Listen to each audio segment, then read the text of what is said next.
Alors aujourd'hui, je me trouve à l'INSA à Toulouse. C'est une école d'ingénieurs et j'ai travaillé avec eux sur différents projets, notamment en tant qu'enseignant en psychologie sociale et éthique.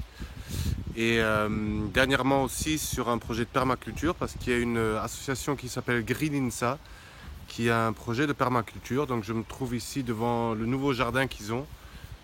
Donc c'est tout cet espace-là qu'on voit un petit peu grillagé. Et ça m'a beaucoup fait réfléchir sur comment aider un campus à être plus responsable, à aller vers le campus de demain. Donc j'ai posé une question aux étudiants, je leur ai dit est-ce que ils se sentent inspirés par leur campus? Est-ce qu'en venant au campus, ils ont l'impression vraiment que leur créativité était... voilà, et de 0 à 10, je leur ai demandé de dire un petit peu entre 0 et 10 leur campus, où ils le mettaient. Et j'ai été étonné parce que sur un groupe de 12, la moyenne était à 3 sur 10, ce qui n'est pas beaucoup. Donc j'ai réfléchi un petit peu et je me suis dit est-ce qu'il n'y a pas moyen, notamment dans une école d'ingénieurs, de penser le campus un peu différemment. Donc de vraiment construire un campus où quand on arrive, on voit, je sais pas, des panneaux solaires, on voit des ronds-points utilisés pour améliorer quelque chose sur le campus, pour que quand on arrive, on ne voit pas que des bâtiments anciens, comme c'est le cas par exemple ici, mais qu'on voit vraiment un campus qui inspire, qui donne envie aux étudiants de vraiment s'engager aussi pour l'écologie, pour notre planète. Et ça, c'est un principe en permaculture qu'on appelle les zones. Donc il y a les zones 0 à 5. Et la zone 0, c'est vraiment la zone de votre habitation, de votre maison. C'est là où vous démarrez. Et l'idée, c'est tout simplement de se dire, on va d'abord prendre soin aussi de soi-même et de son habitation. Et après, lentement, voir qu'est-ce qu'il y a autour.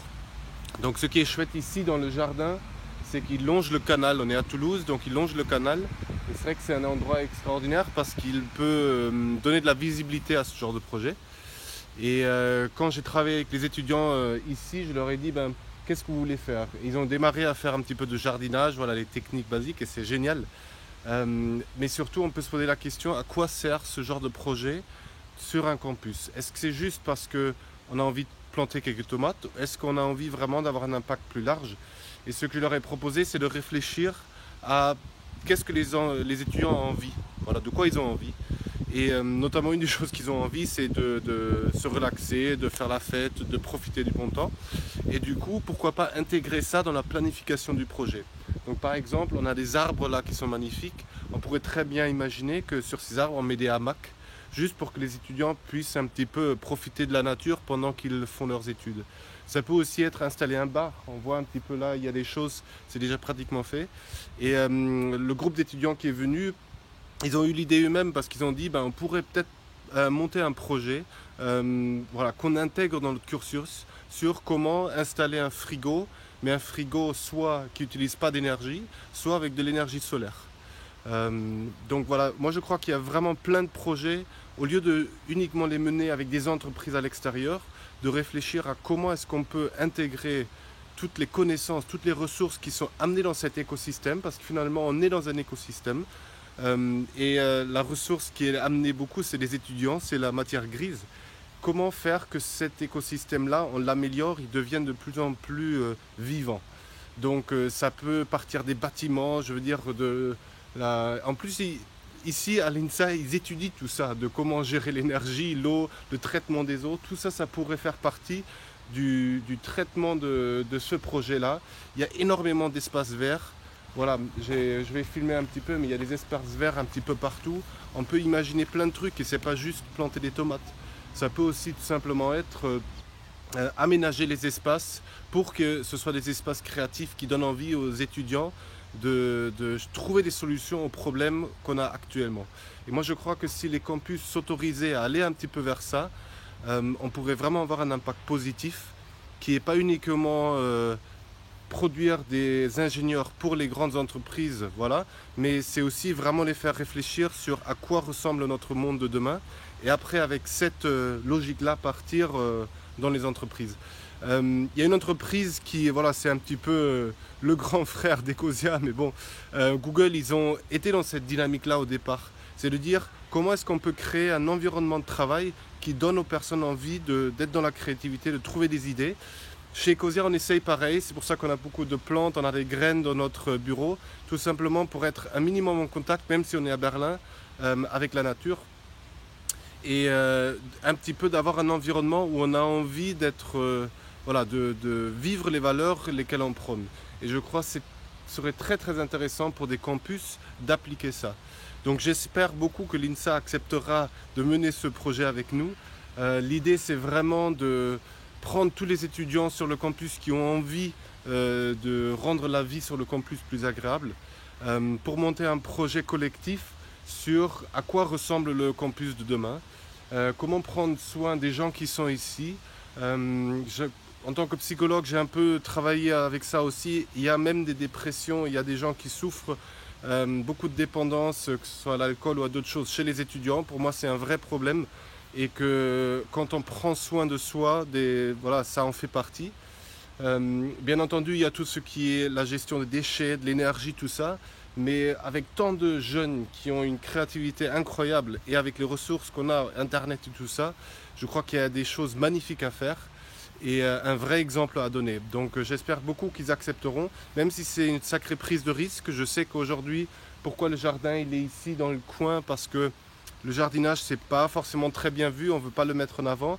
Mais je crois aussi un conseil que j'aimerais vous donner, si jamais vous avez un projet comme ça, et n'essayez pas uniquement de vous présenter comme jardinage, planter des tomates ou des salades, mais de regarder vraiment le projet dans son écosystème et de vous demander les gens qui sont dans cet écosystème et qui notamment qui ont le pouvoir, qu'est-ce qu'ils recherchent. Voilà, et aujourd'hui, un directeur ou un président d'une université, il y a beaucoup de concurrence, il aimerait que les étudiants viennent ici à l'INSA et pas quelque part d'autre.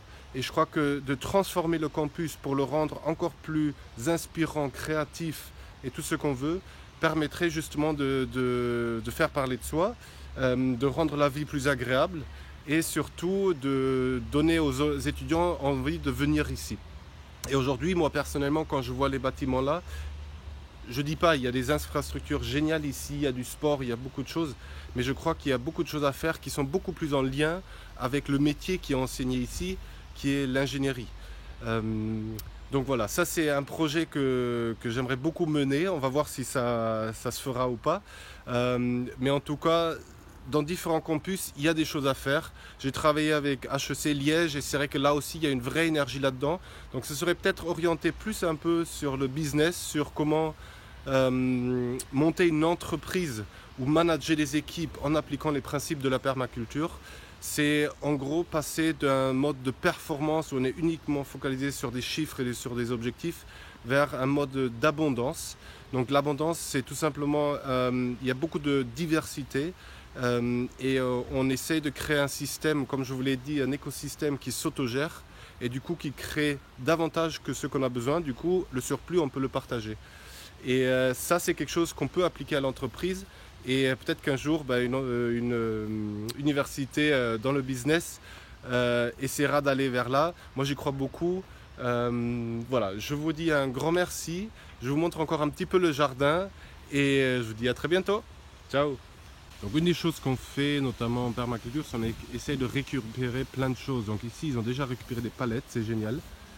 Moi, je dirais même une des premières choses à faire, c'est demander aux jardiniers de l'INSA tout simplement de mettre tous les déchets verts ici parce que ça crée du compost.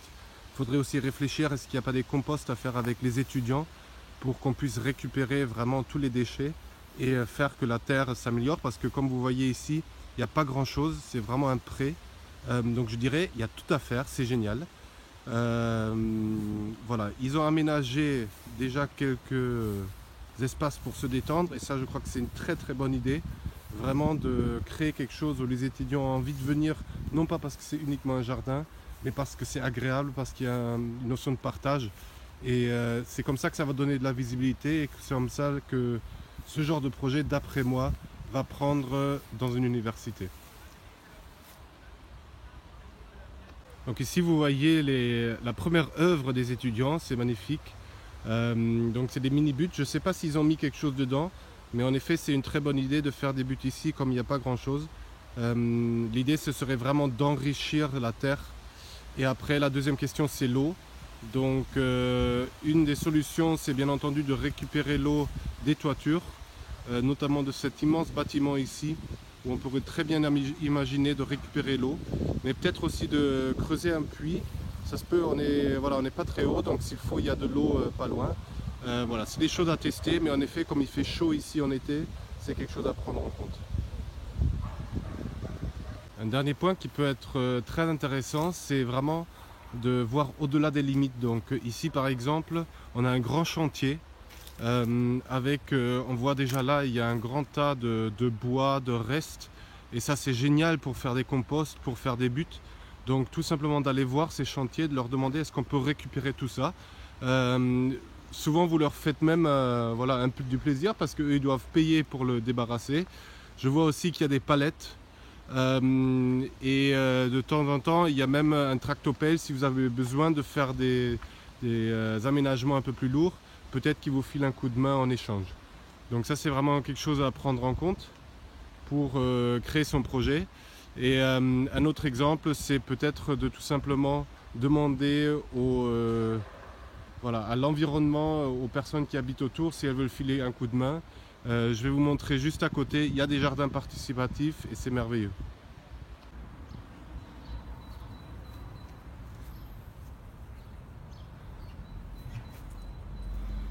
Ce qui est extraordinaire avec un jardin partagé ici, c'est que ce n'est pas uniquement les étudiants qui lancent ce projet, mais c'est en lien avec les habitants. Et ça c'est vraiment génial parce que ça crée des échanges, ça fait qu'on n'isole pas les personnes. Et c'est un magnifique projet. Donc voilà à quoi ça ressemble. Chacun a sa petite parcelle et du coup il y a une vraie créativité et diversité dans ce qu'on fait. Et il y a beaucoup de vie dans ce genre d'endroit.